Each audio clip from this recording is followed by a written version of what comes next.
Hi everyone, welcome back. We've got a brand new story to share with you. So let's begin. My name is Trevor. I learned that coming home unexpectedly, without announcement, can reveal truths you'd never have discovered otherwise. And that sometimes the worst betrayal is also the clearest gift, showing you exactly who someone is before you legally bind yourself to them forever. I'd been with Simone for 4 years when I came home from a canceled flight at 3 in the morning to find another man opening my door and calling out to my fiancée.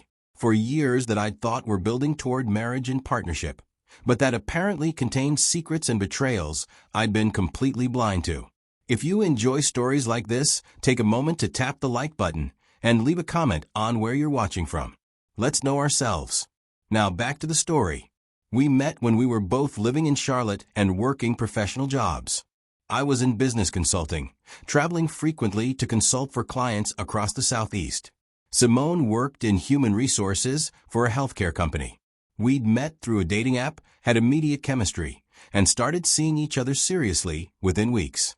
The relationship had progressed naturally through normal stages, dating exclusively after a few months, confessing our love around 6 months, and meeting each other's families. Around the 2-year mark, we started discussing moving in together. My consulting work meant I traveled frequently. Being gone that often made maintaining a relationship challenging.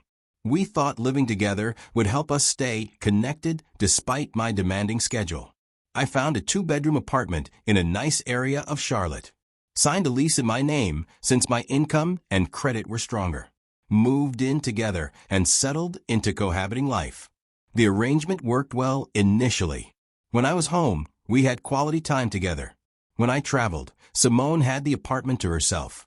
We navigated the logistics of shared space and schedules without any significant conflict.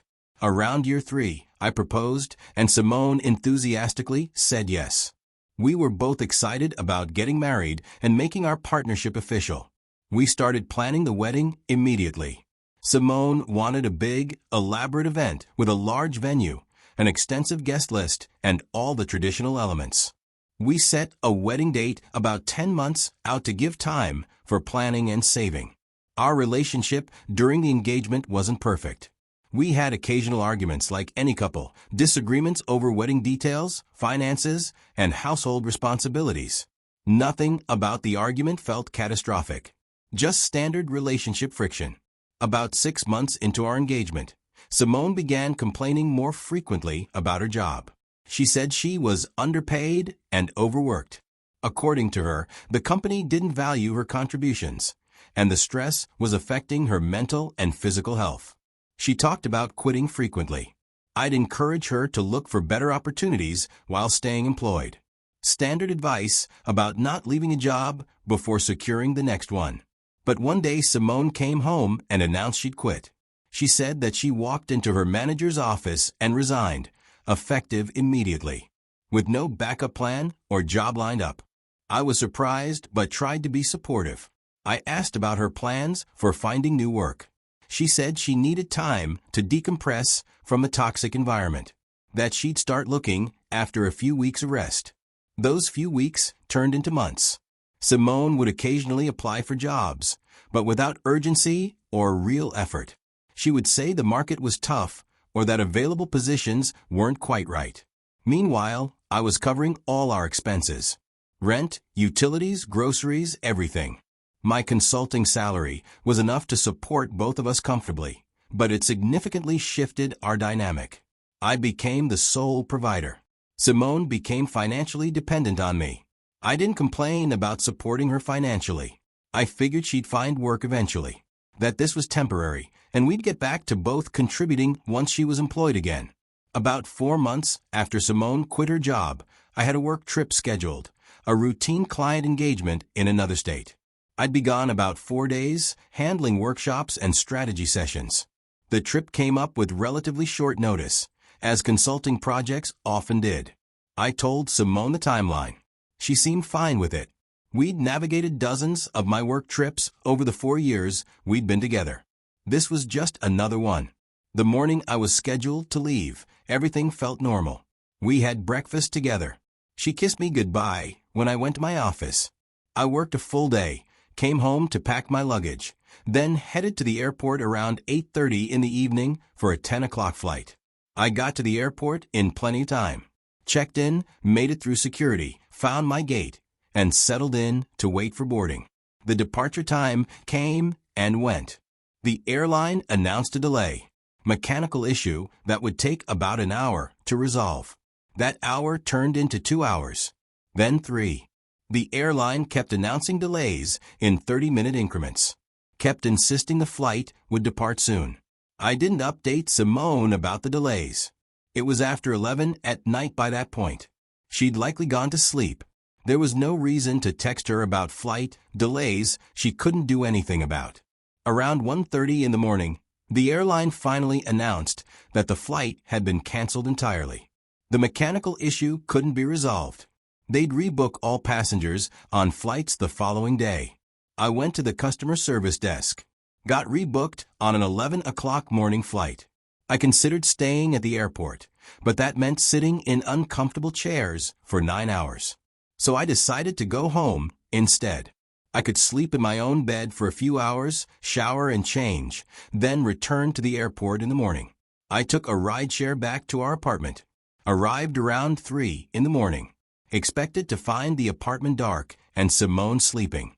Instead, I noticed light under our door as I approached. It was like someone had left a lamp on.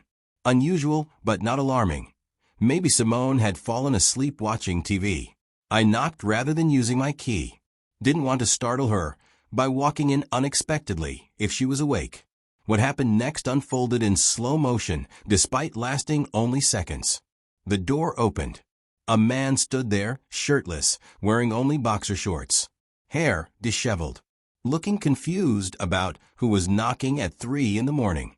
He looked at me, standing in the hallway. Didn't recognize me, didn't understand who I was or why I was there.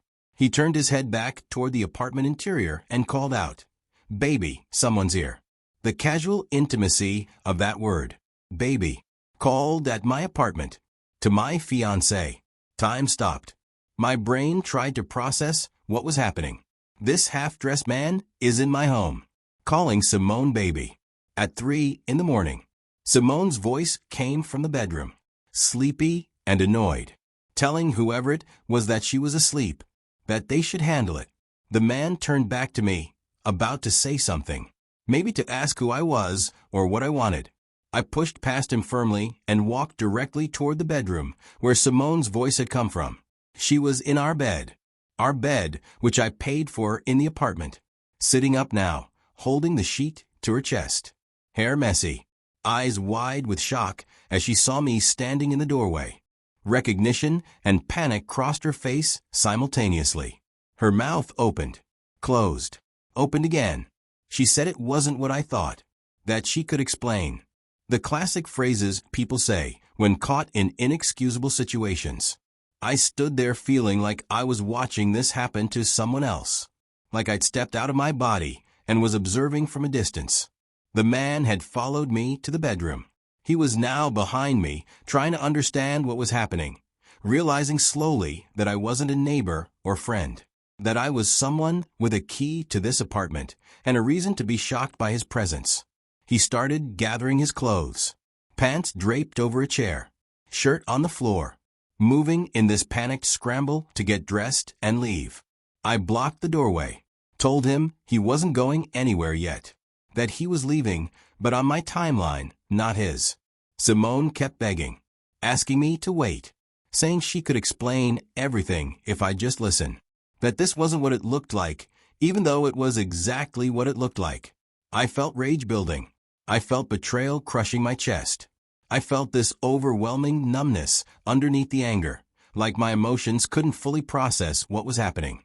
The man said he didn't know or had no idea I existed, claiming that Simone had told him she lived alone, that he'd never have been here if he'd known she had a boyfriend or fiancé. I looked at Simone. She was crying now, still holding the sheet, still trying to find words that would make this something other than what it obviously was. I told them both to get out, but as the man tried to grab his clothes again, I told him to leave the house without the clothes. He tried to protest, but saw the anger on my face, then left the house in just his boxers. Simone protested, said she lived here and this was her home too, that I couldn't just kick her out in the middle of the night.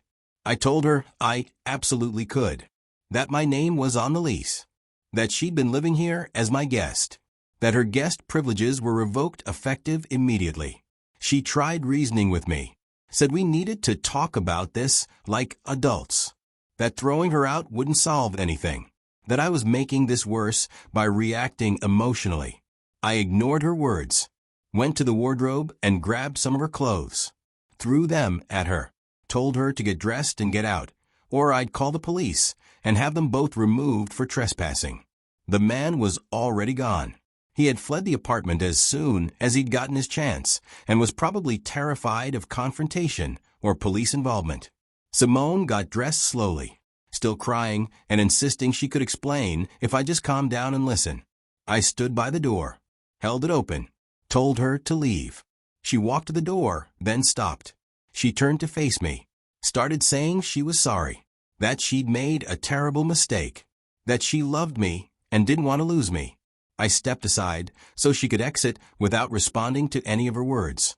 She walked into the hallway, stood there looking back at me, mascara running down her face, clothes disheveled, looking lost and desperate.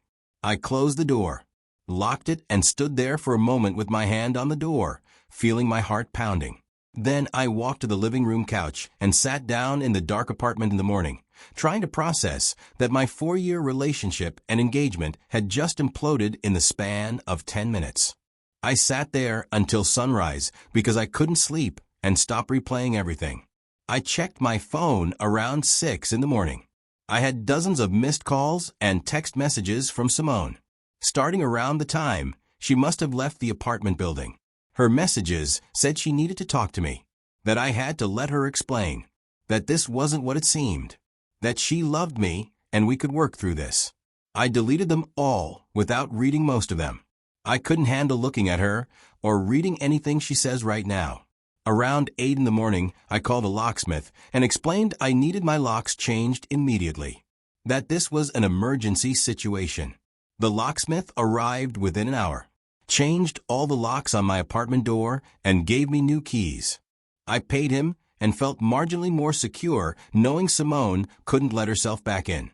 I had to leave for the airport shortly after to catch my rebooked 11 o'clock flight for the work trip I'd been traveling for yesterday evening, when my life had been completely different. Simone's calls and messages continued flooding in as I was driven to the airport. I silenced my phone. I couldn't deal with her attempts at contact while trying to function enough to travel and work. The 4 days I was gone for the client engagement were surreal. I had to show up and facilitate workshops and strategy sessions while feeling completely destroyed on the inside. When I checked my phone during breaks, I would see more messages from Simone. There were long texts alternating between apologizing, explaining, begging, and justifying.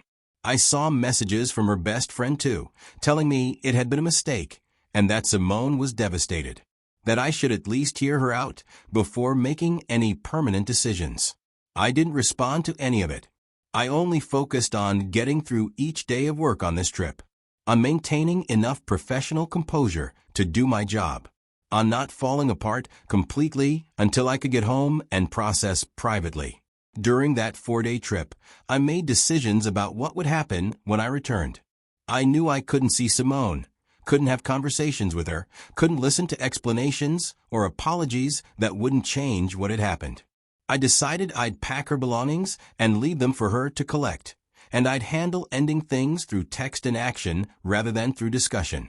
I flew home, emotionally drained but resolved, and arrived in Charlotte late in the evening. I went to the apartment that now felt different, tainted by what had happened there. I spent the next day packing all of Simone's belongings, clothes, toiletries, personal items, everything that was hers. I loaded it carefully into boxes and bags, carried everything outside, and stacked it by the building entrance. Sent her one brief text, "Your things are outside the building. Come pick them up today." Then left. I went to a coffee shop and sat there for hours. I didn't want to be present when she came to collect her stuff and didn't want to risk seeing her or being drawn into conversation. Simone responded immediately to the text. Multiple messages saying we needed to talk first. That she couldn't just pick up her things and disappear from my life. That I owed her a conversation after 4 years together.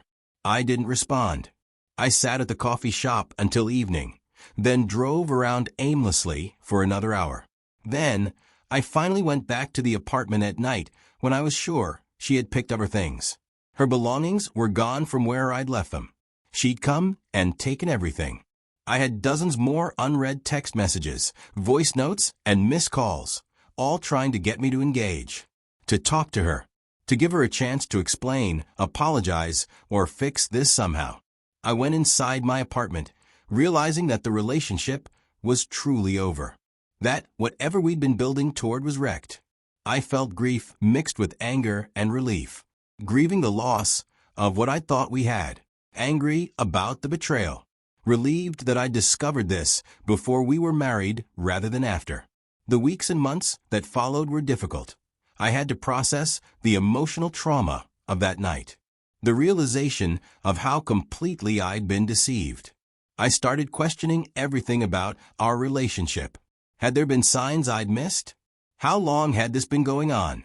Had she been cheating the entire time we'd lived together, or was this new? I tortured myself with questions I'd never have answers to. I soon realized I'd probably never know the whole truth about when, or how, or why she betrayed me. I know I will struggle with trusting anyone in the future. I couldn't imagine trusting someone enough to be vulnerable again. After a while, I went to therapy to process everything.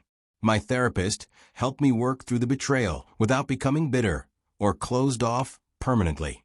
My therapist helped me understand that Simone's choices reflected her character, not my worth.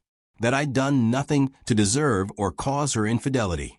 That I could heal and eventually trust again, even though it didn't feel possible in the aftermath. Simone continued trying to contact me for months. The messages became less frequent over time, but never fully stopped. I would get texts on holidays or on what would have been our anniversary. There were attempts to maintain some connection, even though I'd made clear through silence that I wanted none. I never responded to any of them because I had said everything I needed to say by packing her belongings and sending that one text. There was nothing more to communicate. 3 years after I came home to find another man in my apartment, I understand everything more clearly. I learned that canceled flights and unexpected returns can reveal truths you'd never discover otherwise. If my flight hadn't been canceled, I probably wouldn't have known about Simone's cheating. I would have continued planning a wedding to someone who was betraying me. I learned that financial dependence can enable poor behavior. Simone quitting her job and becoming fully reliant on my income had created a dynamic in which she felt entitled to everything I provided, while giving nothing back, including basic faithfulness. I learned that betrayal trauma affects your ability to trust in ways that last long after the relationship ends. 3 years later, I still sometimes struggle with paranoia or suspicion, even though most people deserve the benefit of the doubt. I learned that silence can be the most powerful response to someone seeking engagement. That Simone had wanted conversation, explanation, argument, anything that would have kept me connected to her. My silence was the clearest signal that we were done. Most importantly, I learned that discovering betrayal before marriage is a gift, even when it feels like a betrayal. That as painful as that night was, it saved me from much worse, from marrying someone untrustworthy, from potentially having children with her, from years more investment before the inevitable collapse. You might think I should have listened to Simone's explanations, should have heard her out before making permanent decisions, should have considered whether the relationship could be saved. But I disagree. No explanation would make finding another man in my bed acceptable. No story that would transform betrayal into something forgivable. She'd brought someone into my home while I was traveling for work to earn the money that supported both of us. That's not a mistake. That's a choice. A series of choices, all of which demonstrated exactly who she was and how little she valued our relationship. I don't know if I'll ever fully trust someone again the way I trusted Simone. But I'm working on building a different kind of trust. More cautious, but also more realistic. Based on consistent behavior over time rather than assumptions and hope. That's what I survived. And I'm still here. Still healing, and still moving forward. I'm not there yet, but I'm getting closer. And that's enough. That's everything.